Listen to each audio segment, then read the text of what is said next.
اگر اولاد نیک ہو تو وہ والدین کے لیے صدقہ جاریہ بھی بنتی ہے اور والدین کے خون پسینے کی کمائی کو ان کی زندگی میں اور ان کی زندگی کے بعد بہترین جگہوں پر استعمال کرتی ہے۔ لیکن اگر اولاد بگڑی ہوئی ہو تو زندگی میں بھی انسان کے لیے اذیت اور عذاب ہے، اور بعد میں بھی اس کے مال کو ضائع کرنے والی ہوتی ہے اور اس کے لیے بدنامی کا سبب بنتی ہے۔ اس لیے خصوصی طور پر اولاد کے لیے دعائیں کرتے رہنا چاہیے۔ نبی صلی اللہ علیہ وسلم نے فرمایا 3 قسم کے لوگوں کی دعائیں قبول ہوتی ہیں اور ان کی قبولیت میں کوئی شک و شبہ نہیں: مظلوم کی دعا، مسافر کی دعا اور والد کی دعا اپنی اولاد کے لیے۔ یعنی جب باپ اپنے بچوں کے لیے دعا کرتا ہے تو وہ دعا بھی قبول ہوتی ہے۔ اسی طرح نبی صلی اللہ علیہ وسلم نے اس بات سے بھی منع کیا کہ کوئی اپنی اولاد کے خلاف دعا کرے یا اس کو بد دعا دے، کیونکہ وہ بھی قبول ہو جاتی ہے اور پھر انسان کے لیے پریشانی کا باعث بنتی ہے۔ اس سلسلے میں نبی صلی اللہ علیہ وسلم نے فرمایا اپنی اولاد کو بد دعا نہ دو، ایسا نہ ہو کہ وہ اللہ کی طرف سے قبولیت کی گھڑی ہو اور وہ تمہارے لیے قبول کر لے، اور اگر انسان کی ایسی دعا قبول ہو جائے تو پھر انسان کے لیے سخت پریشانی کا باعث ہو سکتی ہے یہ بات۔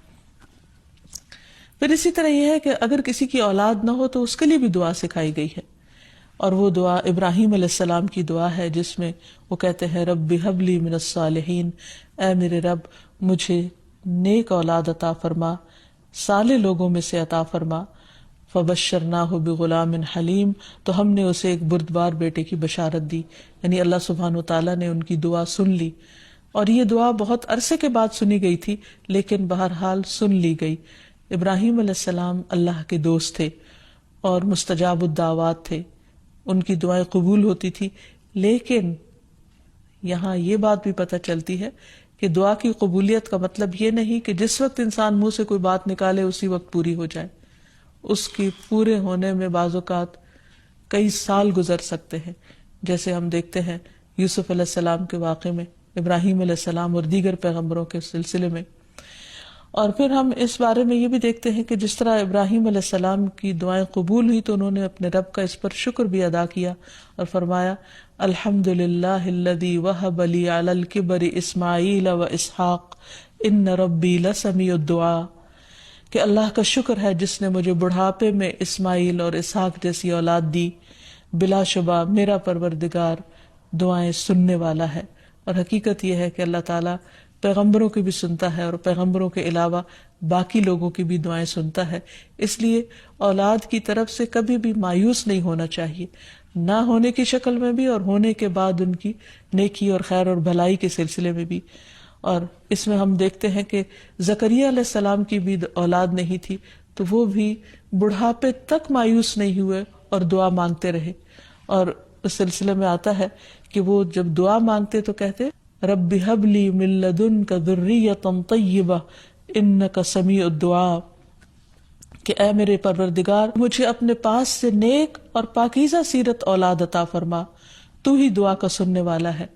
یعنی پیغمبر ہمیشہ صرف اولاد کی دعا نہیں کرتے بلکہ نیک اولاد کی دعا کرتے ہیں۔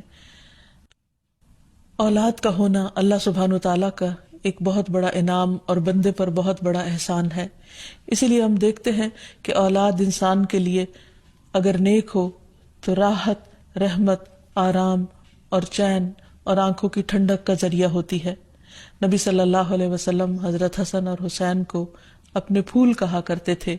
کہ یہ دونوں میری دنیا کے پھول ہیں۔ ایک اور حدیث سے ہمیں پتہ چلتا ہے کہ اولاد انسان کی بہترین کمائی ہے۔ فرمایا ان اولادکم من اطیب کسبکم، تمہاری اولاد تمہاری سب سے بہترین کمائی ہے، بس اپنی اولاد کی کمائی میں سے کھاؤ، یعنی وہ انسان کے لیے حلال ہے، جائز ہے۔